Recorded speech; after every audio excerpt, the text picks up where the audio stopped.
C'eravamo tanto amati, per un anno, forse più. C'eravamo poi lasciati, non ricordo come fu.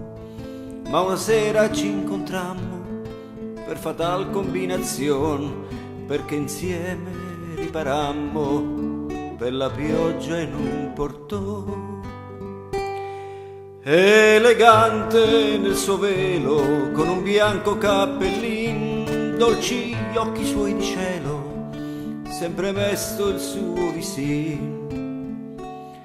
Ed io pensavo ad un sogno lontano, a una stanzetta ad un ultimo piano, quando d'inverno al mio cuor si stringeva come pioveva, come pioveva. Come stai? Le chiesi a un tratto. Bene, grazie, disse. E tu? Non c'è male. Poi distratto, guarda che acqua viene giù. Che mi importa se mi bagno, tanto a casa devo andare. Ho l'ombrello t'accompagno, grazie, non ti disturbare. Passa a tempo una vettura, io la chiamo e lei fa no, dico via senza paura, su montiamo e lei montò.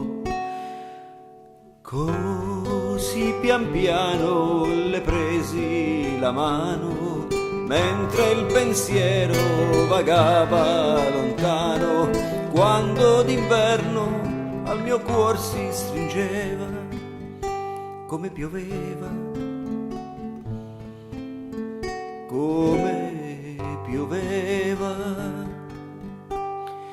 Ma il ricordo del passato fu per lei il più gran dolor, perché al mondo aveva dato la bellezza ed il candor. Così quando al suo portone un sorriso mi abbozzò, nei begli occhi di passione una lacrima spuntò.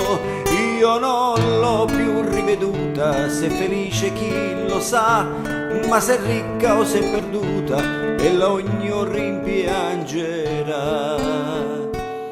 Quando una sera in un sogno lontano, nella vettura le presi la mano, quando salvar e l'ancor si potea, come pioveva, così piangeva.